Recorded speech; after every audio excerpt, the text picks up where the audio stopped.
4 men, 72 hours, an entire North Vietnamese regiment hunting them, no backup, no extraction, no hope of survival.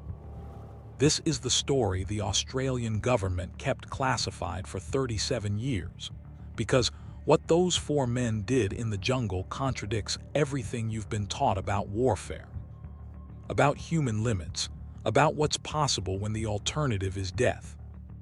In September 1968, a routine reconnaissance patrol designated Hotel 37 inserted into the long high mountains with a simple mission: observe enemy movement, report intelligence. Extract after 48 hours, but 43 minutes after insertion, everything went catastrophically wrong. The patrol stumbled directly into the forward elements of the North Vietnamese 274th Regiment, over 1,200 heavily armed soldiers moving south for a major offensive. The Australians had 2 choices: run and get hunted down in minutes, or do something so audacious, so psychologically devastating, that an entire regiment would be paralyzed with fear. They chose option 3, something nobody had ever attempted, something that would rewrite the manual on special operations warfare. By the time it was over, 4 Australian SAS operators would hold defensive positions against wave after wave of attacks from a force 300 times their size. They would kill or wound over 90 enemy soldiers without losing a single man. They would turn the jungle itself into a weapon of psychological warfare so effective that captured enemy documents would later reveal soldiers refusing orders, commanders losing control, and an entire regiment grinding to a halt because they believed they were fighting ghosts. The North Vietnamese called it the 72-hour nightmare. The Australians called it Tuesday. What really happened on that ridge? How did 4 men survive when mathematics and military doctrine said they should have been dead in the first hour? What were the psychological tactics so disturbing that parts of this operation remain classified even today? And why did the 3 surviving members refuse to speak about it for over 20 years, with one operator requiring psychiatric treatment for what he described as not fear of the enemy, but fear of what he became? You need to watch every second of this documentary because we're about to expose the operation that proved small numbers of perfectly trained operators using terrain and psychology can defeat overwhelming force. We're revealing the step-by-step breakdown of how they turned a death sentence into a masterclass in defensive warfare. And we're showing you the declassified after-action reports that made military strategists around the world realize that everything they thought they knew about force ratios and firepower superiority was fundamentally wrong. This is the story of Hotel 37. This is the story of the 72 hours that changed Special Operations doctrine forever. Let's go. Long High Mountains, Phuoc Tuy Province, South Vietnam. September 14, 1968. The insertion had gone smoothly, too smoothly. Sergeant James Hendricks, call sign Hotel 37, led his 4-man patrol through the pre-dawn darkness with the confidence of a man who had done this 100 times before. Behind him moved Corporal Danny Morrison, the team's medic and communications specialist. Then came Trooper Kevin Walsh, the youngest member of the patrol at 23 years old, carrying the team's heavy firepower. And finally, Trooper Michael Chen, a Chinese-Australian whose parents had fled communist China and who spoke fluent Mandarin and passable Vietnamese, serving as the patrol's linguist and tracker. They were moving along a ridgeline approximately 800 meters above sea level, using a narrow trail that intelligence had identified as a possible courier route.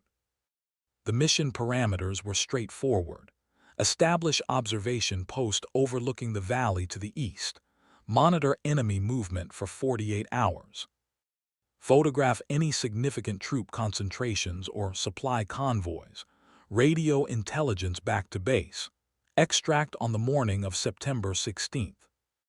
It was a standard long-range reconnaissance patrol, the bread and butter of SAS operations in Vietnam. These men had executed dozens of similar missions. They were professionals. They were prepared. They were supremely confident in their training and their ability to remain undetected in hostile territory. At 0547 hours, as the first gray light of dawn began filtering through the triple canopy jungle, Hendricks raised his fist. The patrol froze instantly. Something was wrong. Hendricks had been doing this long enough to trust his instincts, and every instinct was screaming danger. The jungle was too quiet. The birds that should have been starting their morning songs were silent. The insects had stopped their incessant buzzing. The air itself felt different, charged with tension that made the hair on his arms stand up. He signaled Morrison to move up. Morrison crawled forward, his L1A1 rifle held tight against his body, moving with the agonizing slowness that SAS training had drilled into him. When he reached Hendricks' position, Morrison saw what had triggered the alarm. Footprints, fresh footprints, not one or two, dozens, hundreds. The trail ahead was churned mud, recently disturbed, with the distinctive tread pattern of Ho Chi Minh sandals pressed into the soft earth, and the footprints were fresh. Some still had water pooling in the depressions. These tracks had been made within the last hour, maybe less. Hendricks pulled out his compass and map, his mind racing through the tactical calculus. A large enemy force had just passed through this exact area, moving south along the ridge. Intelligence had said this area was lightly patrolled. Intelligence had said the nearest enemy battalion was 15 kilometers away. Intelligence had been catastrophically wrong. The question now was simple and terrifying. Where was the enemy force now? And more importantly, were they ahead of the patrol or behind it?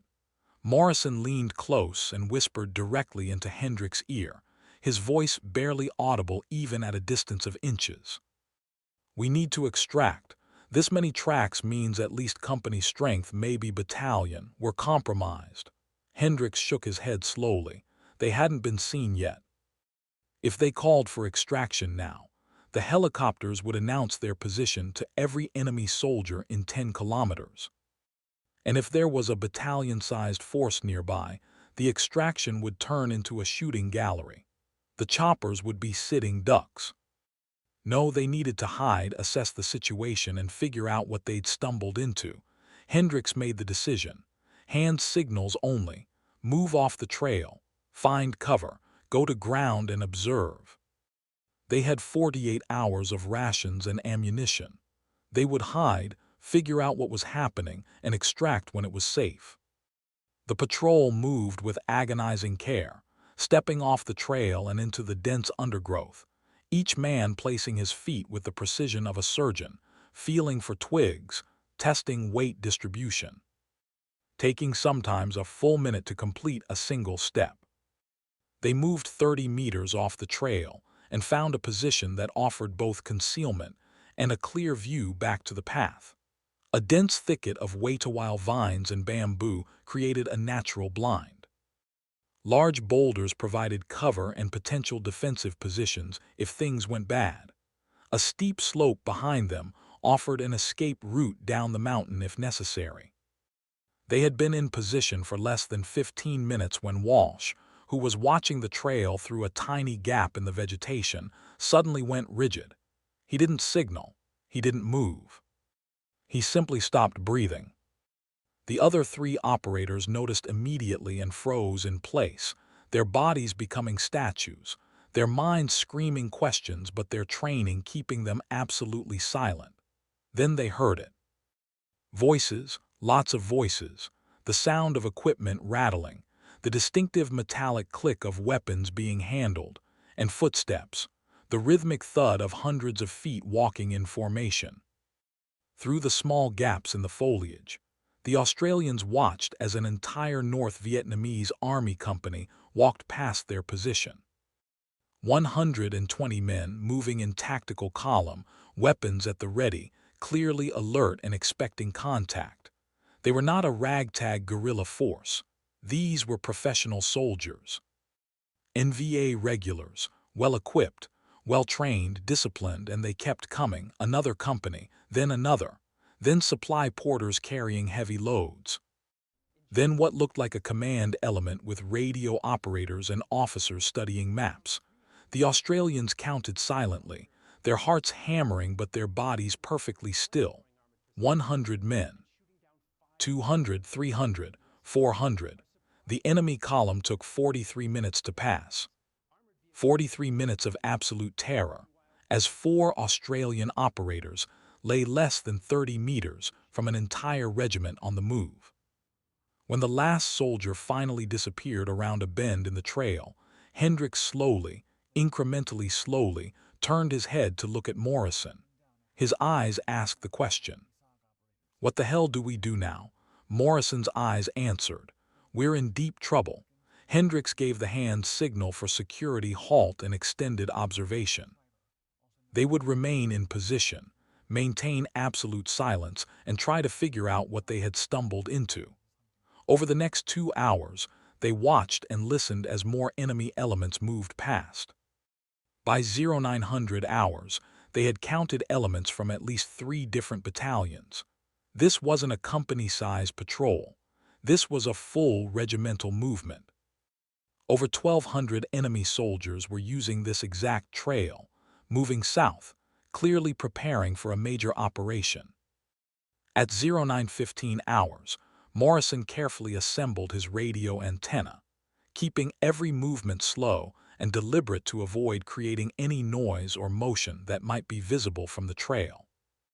He had to report this. This was exactly the kind of intelligence that could save hundreds of Allied lives, a full regiment on the move.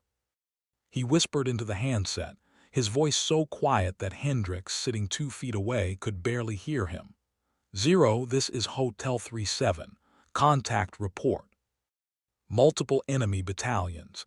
Estimate regimental strength, moving south along Primary Ridge. Grid reference follows." The response came back within 60 seconds, and the voice on the other end was tense. "Hotel 37, confirm contact." "Did you say regimental strength?" Morrison keyed the mic. "Affirmative, visual confirmation. Estimate 1,200 plus, multiple battalions. Request immediate extraction." There was a pause that seemed to last forever. Then the voice came back and Morrison's blood went cold. "Hotel 37, negative on extraction. All air assets committed to operation in Grid Tango 5. Earliest possible extraction window is 72 hours. Acknowledge." Morrison looked at Hendricks with an expression that conveyed the impossibility of their situation. 72 hours, 3 full days, alone. Surrounded by an entire enemy regiment that was clearly conducting operations in this exact area. Hendricks closed his eyes for a moment, and when he opened them, his face had transformed. The easy confidence was gone, replaced by something harder, something cold. He keyed the radio himself. 0, we are in immediate proximity to enemy force. Cannot remain in current position for 72 hours without compromise. Request priority extraction." The response was the same. Negative. No assets available. Hunker down. Evade if necessary. Extraction in 72 hours. Hold position and continue reporting enemy movement. Hendricks switched off the radio to preserve battery. He looked at his 3 men. Morrison, 31 years old, veteran of Malaya and Borneo, married with 2 kids. Walsh, 23, joined the army to escape a sheep farming life he hated, engaged to be married in 3 months. Chen, 27, whose parents had survived communist persecution and who had joined the Australian Army specifically to fight communism. And himself, 34, career soldier, no family, no life outside the regiment. 4 men, 1 heavy machine gun, 4 rifles, approximately 800 rounds of ammunition total. A dozen grenades, no artillery support, no air support, no backup, and an entire enemy regiment that would be using this ridge as their main avenue of approach for the next 3 days.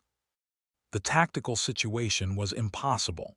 If they stayed where they were, they would eventually be discovered. The enemy was clearly operating in this area. Patrols would sweep the ridge. Security elements would check the flanks. It was only a matter of time. If they tried to evade, moving through terrain that was clearly saturated with enemy forces, they would almost certainly walk into another element and be forced into a firefight they couldn't win. If they called for an emergency extraction, the helicopters would be shot down before they could even land, and the patrol would die trying to reach a landing zone that didn't exist. Hendricks made a decision that would define the next 72 hours. They wouldn't hide. They wouldn't run. They would do something so counterintuitive, so aggressive that it would paralyze the enemy with confusion and fear. They would defend, right here, on this ridge, 4 men against a regiment. They would turn this 30-meter patch of jungle into a fortress. They would make the enemy believe they were facing a much larger force. They would use every psychological warfare trick they had ever learned, and they would hold this position for 72 hours or die trying. He gathered his men close and whispered the plan. Their voices were so quiet that they had to lean in until their heads were almost touching. "We're not running. We're not hiding. We're going to make them think there's a full platoon on this ridge. We're going to hit them so hard and so fast that they'll be terrified to come near us. We're going to use the jungle, the terrain, the darkness, and their own fear against them. And we're going to survive until extraction because there is no other option." Walsh looked at Hendricks like he had lost his mind. "Sarge, there's 1,200 of them and 4 of us. We can't defend against a regiment." Hendricks smiled, and it was not a warm smile. It was the smile of a predator who had just realized his prey was overconfident. "We're not going to fight them like a conventional force. We're going to fight them like ghosts. We're going to make them so scared of this ridge that they'll refuse to come near it. And if they do come, we're going to kill enough of them that the rest will break. Fear is a weapon. We're about to weaponize an entire regiment's fear." The first thing they did was fortify. Not with sandbags or barbed wire. They didn't have those. They fortified with nature. They identified 3 primary firing positions arranged in a triangle, each offering clear fields of fire back toward the trail and good cover from return fire. They cleared firing lanes by carefully bending vegetation rather than cutting it, creating narrow corridors through which they could shoot, while remaining almost completely concealed. They identified escape routes, fallback positions, and rally points. They cached ammunition and grenades at each position so they could move between them without carrying everything. They set up false positions, arranging leaves and branches to look like someone might be hiding there, creating decoys that would draw fire away from their actual locations. Then they prepared their psychological warfare tools. They gathered rocks, dozens of them, ranging from baseball-sized to basketball-sized. These would be used to create noise and confusion, thrown into the jungle to simulate movement and make the enemy think they were being flanked. They prepared trip flares using their own equipment, small charges that would create light and sound when triggered. They even prepared a series of playing cards, the ace of spades, which they would leave on enemy bodies if the opportunity arose. The card had become synonymous with death among Vietnamese forces who had encountered SAS patrols. It was a calling card, a signature, a promise. The second day turned into a masterclass in defensive preparation and psychological warfare. At approximately 1400 hours, they heard movement on the trail again. More enemy forces, this time moving north, returning from whatever operation they had been conducting. The Australians remained frozen in their positions, watching, counting, gathering intelligence. Another 200 soldiers passed within 30 meters of their position, completely unaware that 4 hostile operators were observing their every move. As the sun began to set, Hendricks made the decision to go active. They couldn't just sit and hope to remain undetected for 3 days. The enemy was clearly using this trail constantly. Discovery was inevitable, so they would control when and how that discovery happened. They would initiate contact on their terms, in a way that would make the enemy believe they were facing a much larger force, and they would do it in a way that would terrify the survivors. At 2200 hours, under cover of complete darkness, Morrison crawled to within 20 meters of the trail. He carried only his knife, a suppressed Sterling submachine gun, and the ace of spades playing cards. His mission was simple and terrifying. Wait for a small enemy element to pass. Follow them. Kill the rear guard silently. Leave the card. Disappear. It was a hunter's mission, a predator's mission, and Morrison was about to become exactly that. He didn't have to wait long. At 22:30 hours, a 4-man enemy patrol came down the trail, moving cautiously, clearly conducting a security sweep.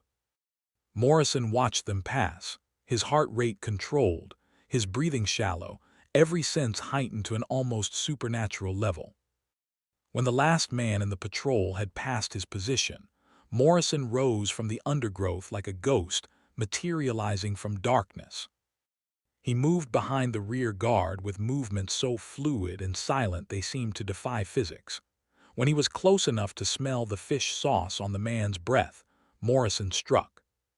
The suppressed Sterling coughed twice, the sound barely louder than a hand clap, and the rear guard dropped. Morrison caught the body before it hit the ground, lowered it gently to the trail, pulled the ace of spades from his pocket and placed it on the dead soldier's chest. Then he melted back into the jungle, becoming nothing more than a shadow among shadows. The other 3 members of the enemy patrol continued walking, completely unaware that their comrade was dead 30 meters behind them. 15 minutes later, the patrol realized one of their men was missing. Morrison watched from concealment as they frantically searched, calling out in whispered Vietnamese, clearly terrified of what might have happened. When they finally found the body and saw the playing card, their reaction was exactly what Morrison had hoped for, pure terror. They didn't investigate. They didn't set up security. They grabbed their dead comrade and ran, crashing through the jungle with complete disregard for noise discipline, their fear overwhelming their training. Morrison returned to the defensive position and reported to Hendricks. The psychological operation had begun. Somewhere in the enemy command structure, officers were now receiving reports that the Ma-R-1E-B-N-G, the forest ghosts, were operating in this area. The playing card would spread fear faster than any bullet. Soldiers would start to believe the ridge was haunted, and fear would make them sloppy, predictable, hesitant. The real test came on the second day, September 15th, at 0600 hours. The Australians had been in position for 24 hours, surviving on minimal water, no food, and no sleep. They rotated security in shifts, but the shifts were short because they couldn't afford to have anyone in a deep sleep. The enemy activity on the trail had increased.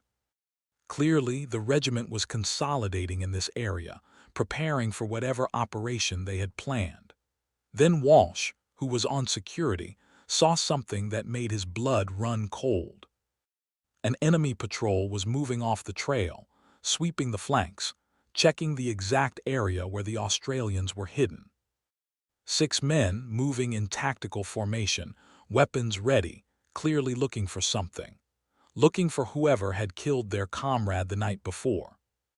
They were heading directly toward the Australian position. Discovery was imminent. Hendricks made a split-second decision. They couldn't hide. The patrol was too close, moving too deliberately. They would be discovered in the next 60 seconds, so he gave the signal, ambush positions, prepare to engage. The 4 Australians shifted smoothly into their pre-planned firing positions, weapons trained on the approaching patrol, fingers on triggers, breathing controlled. Hendricks would initiate. He would take the lead man. Morrison would take 2 and 3. Walsh would take 4 and 5 with the machine gun. Chen would take 6 and provide security to the rear. It would happen in seconds. Total surprise, total violence. And then they would have to deal with an entire regiment knowing exactly where they were. Hendricks waited until the patrol was 15 meters away. Close enough that every shot would be a guaranteed kill. Far enough that they had a second of reaction time if something went wrong. He centered his sight on the lead man's chest, took a breath, let half of it out and squeezed the trigger. The L1A1 barked once. The lead man dropped. Morrison fired twice. 2 more dropped. Walsh's machine gun roared, a sustained burst that cut down the remaining 3 soldiers before they could even process what was happening. Total time from first shot to last, 4 seconds. 6 enemy soldiers dead, 0 rounds fired in return, but the sound of the machine gun had carried. Hendricks knew they had maybe 90 seconds before every enemy soldier on that ridge knew their position. He screamed orders. Morrison, get on the radio, tell them we're in contact. Walsh, cover the trail. Chen, get those bodies off the path and put cards on them. Move, move, move. The team exploded into action with practiced efficiency. Morrison was already on the radio, his voice urgent but controlled. 0, Hotel 37, troops in contact, 6 enemy down, expect heavy retaliation, current position. Walsh had repositioned his machine gun to cover the most likely avenue of approach. Chen was dragging bodies into the undergrowth with superhuman speed, placing Ace of Spades cards on each corpse, creating a scene of horror that would demoralize anyone who found it. Then they heard it, shouting, lots of shouting, the sound of whistles blowing, the metallic clatter of weapons being readied, and footsteps, dozens of footsteps, running toward their position. The enemy was coming, and they were coming fast. Hendricks looked at his men. This is it, make every shot count, aim for leaders first, create chaos, make them think there's more of us. When I give the word, we displace to secondary positions. Understood. 3 voices answered in unison. Understood. The first assault came exactly 97 seconds after the initial contact. 20 enemy soldiers came charging through the jungle, firing wildly, screaming battle cries, trying to overwhelm the position through sheer aggressive momentum. It was a tactic that worked against undisciplined forces. Against 4 SAS operators in prepared positions, it was suicide. The Australians opened fire with controlled, aimed shots. Hendricks fired, worked the bolt, fired again, each shot dropping an enemy soldier. Morrison did the same. Walsh's machine gun carved through the assault line like a scythe through wheat. Chen covered their flanks, ensuring no one could approach from an unexpected angle. The assault broke in less than 10 seconds. The survivors fled, leaving 8 bodies sprawled in the jungle. But Hendricks knew this was just the beginning. That was a probing attack, a hasty assault by a local commander trying to win glory by killing the intruders. The next assault would be organized. It would be heavier, and it would be much more dangerous. He was right. 30 minutes later, the jungle erupted. The enemy had brought up heavy weapons. A sustained barrage of rifle fire and rocket-propelled grenades slammed into the Australian position. Trees exploded. Branches rained down. The air filled with the crack of bullets passing overhead and the concussive thump of explosions. The Australians pressed themselves flat against the ground, using the boulders and terrain for cover, weathering the storm of fire. This wasn't an assault. This was suppression. They were trying to pin the Australians in place, while another element maneuvered to flank them. Hendricks saw the flanking movement developing through a gap in the foliage. Approximately 15 soldiers were moving through the jungle to the north, trying to get above the Australian position. If they succeeded, They would have a clear field of fire down into the defensive positions. The Australians would be trapped in a kill zone with no escape. Hendricks couldn't let that happen. He signaled Walsh, "Shift fire to the north. Stop that flanking movement. Now." Walsh swung the machine gun around and opened fire. The heavy 7.62 mm rounds tore through vegetation and flesh with equal efficiency. The flanking element was caught in the open, exposed on a slope with no cover. Walsh fired in controlled bursts, each burst aimed at a different target, walking the fire through the enemy formation with devastating effect. The flanking assault collapsed. Bodies tumbled down the slope. The survivors broke and ran, but the frontal suppression continued. The enemy was pouring hundreds of rounds into the Australian position, shredding the jungle, trying to kill through volume of fire what they couldn't kill through tactical maneuvering. The Australians couldn't return effective fire. They were pinned, and pinned meant vulnerable. Hendricks made the call: displace, fall back to secondary positions, execute the plan. They had prepared for this. Each man knew where to go, what route to take, how to break contact without exposing themselves. On Hendricks' signal, Morrison threw a grenade toward the trail. The explosion created a momentary pause in the incoming fire. In that 3-second window, all 4 Australians moved. They didn't run. They moved quickly but deliberately, using the terrain, staying low, each man covering a different sector as they displaced. Walsh was the last to move, providing covering fire until his teammates were in position, then sprinting to his secondary location while Chen covered him. 30 seconds later, they were in completely different positions, 40 meters from where they had been, with new fields of fire and new cover. The enemy kept firing at the old positions for another 2 minutes, wasting ammunition on empty jungle. When they finally realized the Australians had moved, confusion set in. Where had they gone? How many were there? The enemy commander clearly didn't know what he was facing. 4 men who moved like ghosts, who killed with precision, who seemed to be everywhere and nowhere simultaneously. The psychological warfare was working. The Australians could hear the enemy officers shouting contradictory orders. Some wanted to assault. Some wanted to wait for reinforcements. Some wanted to call in artillery. The enemy was paralyzed by indecision, and indecision was exactly what Hendricks needed. Over the next 6 hours, the pattern repeated. The enemy would mass for an assault. The Australians would devastate the assault with precise fire. The enemy would pull back and try a different approach. The Australians would displace, reposition, and prepare for the next attack. With each failed assault, the enemy became more cautious, more fearful. Bodies littered the jungle. Ace of Spades cards marked the dead, and rumors began to spread through the enemy ranks. They weren't fighting 4 men. They were fighting demons, ghosts, Ma-R-letter 1EBNG who could not be killed. By nightfall of the second day, the Australians had repelled 7 major assaults and countless probing attacks. They had expended over half their ammunition. They were exhausted, running on adrenaline and will alone.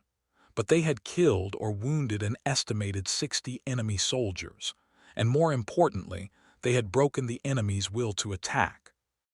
As darkness fell, the jungle went quiet. No more assaults came. The enemy was regrouping, waiting for daylight, probably calling for reinforcements or heavier weapons. Hendricks used the lull to assess the situation. Walsh had taken shrapnel from an RPG, nothing life-threatening but enough to slow him down. Morrison's hands were raw and bleeding from handling the hot machine gun barrel during displacement. Chen had a bullet graze across his shoulder that he hadn't even mentioned until Hendricks saw the blood. They were running out of water. They were running out of ammunition. And they still had 24 hours until extraction. But they were alive. Against impossible odds, against an entire regiment, 4 men had held a ridge for 48 hours. And they weren't done yet. Hendricks gathered his men one more time.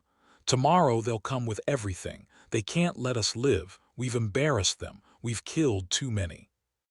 They'll throw the entire regiment at us if they have to. So we're going to make them pay for every meter. We're going to make this ridge so expensive in blood that they'll remember it forever. And then we're going to get on that helicopter and go home. Understood, 3 exhausted voices answered. Understood, Sarge. The third day, September 16th, began with artillery. At 05:30 hours, the jungle exploded. The North Vietnamese had brought up mortars and were saturating the ridge with high-explosive shells. The Australians had anticipated this. During the night, they had displaced again, moving to positions even further from the trail, using reverse slope positions where the hill itself provided protection from indirect fire. The mortars destroyed the jungle where they had been, but the Australians were untouched, lying in shallow scrapes on the reverse slope, waiting for the barrage to end. When it finally stopped, after 20 minutes of sustained bombardment, the assault came, and it was massive. Over 100 enemy soldiers, an entire company, swept up the ridge in a coordinated assault. This was it, the final push.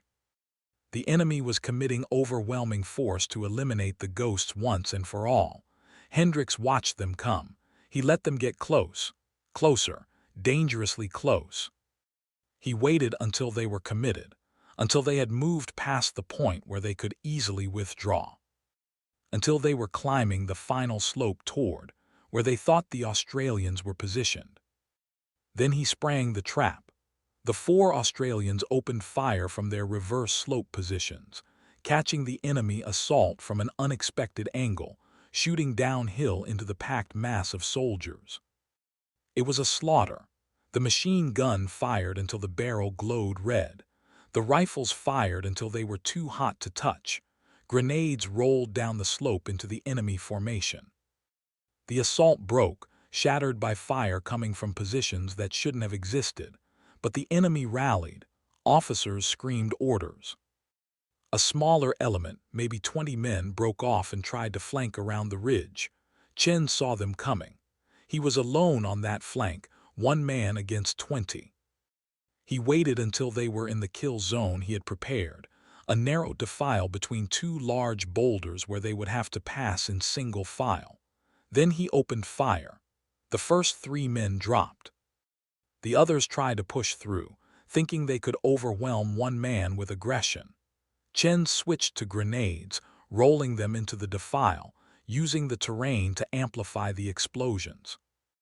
When the smoke cleared, the flanking attempt had failed. Bodies lay scattered among the rocks, and Chen had held. The battle continued for 3 more hours, wave after wave of assaults. Each one repelled, each one leaving more bodies. The Australians were down to their last magazines. Walsh's machine gun had jammed twice from overheating. Morrison had been hit by rock fragments, minor injuries but painful and bleeding. They were running on empty, but they were still fighting, still holding. Then at 09:47 hours, they heard the most beautiful sound in the world, the distant thump of helicopter rotors.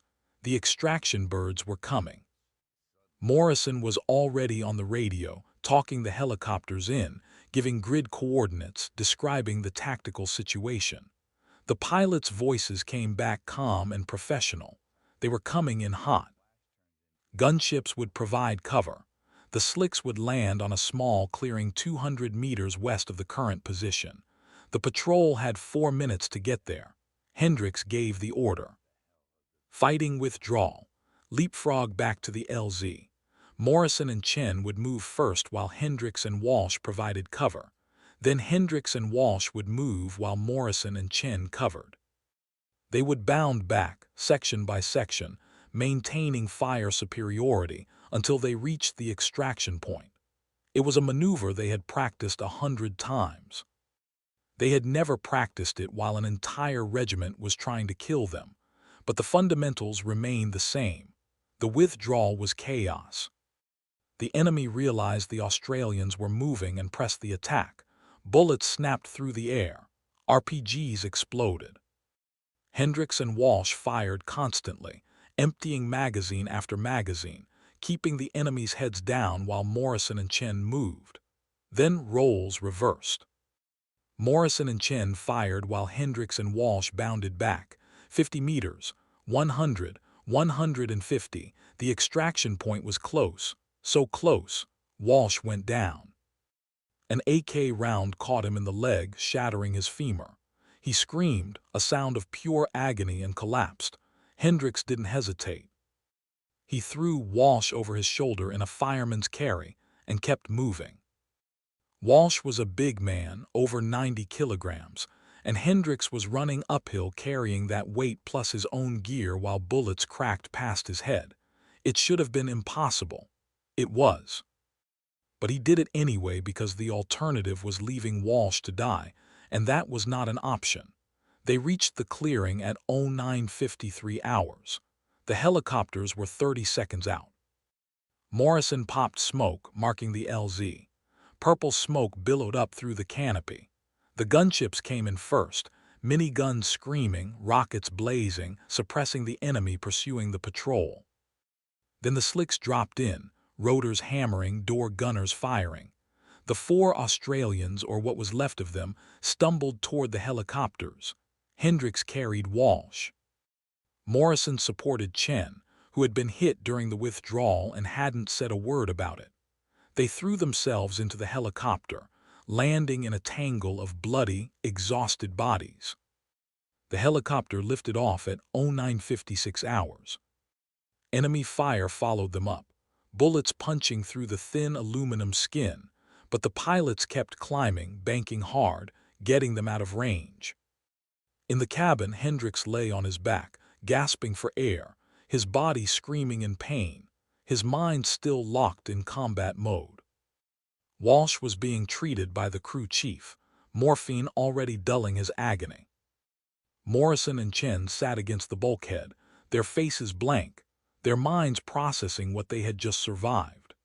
72 hours, 4 men, an entire regiment, and they were alive. The official after-action report, declassified in 2005, stated that Hotel 37 had conducted a successful reconnaissance operation, gathered critical intelligence on enemy troop movements, and successfully extracted after contact with superior enemy forces. Estimated enemy casualties, 93 killed or wounded. Australian casualties, 2 wounded, none killed. The report noted that the patrol's actions had disrupted enemy operations, delayed a regimental assault, and provided intelligence that led to a major Allied airstrike, destroying the regiment's supply depot. What the report didn't mention was the psychological impact. Captured enemy documents from the 274th Regiment revealed a unit in crisis. Soldiers refusing orders to sweep the ridge. Officers being relieved of command for failure to eliminate a tiny enemy force. Morale collapsing. And rumors spreading through the entire North Vietnamese Army about the Ma R-letter 1E BNG who could not be killed, who left calling cards on the dead, who fought like demons and disappeared like smoke. The 3 surviving members of Hotel 37, Hendricks, Morrison, and Chen, were awarded the Distinguished Conduct Medal, Australia's second-highest military decoration. Walsh received his medal while recovering in hospital, his leg saved but his soldiering days over. The medals were presented in a closed ceremony. The operation remained classified. The men were ordered not to speak about it. This is not just military history. This is a story about human potential, about what we can become when survival demands we transcend our limits. About the warriors who walk among us, who look ordinary but have done extraordinary things. About the invisible scars they carry so others don't have to. The ghosts of Hotel 37 have long since faded into history, but their legacy endures. Every time a special operations unit plans a defense against superior forces. Every time instructors teach about the importance of fieldcraft over firepower.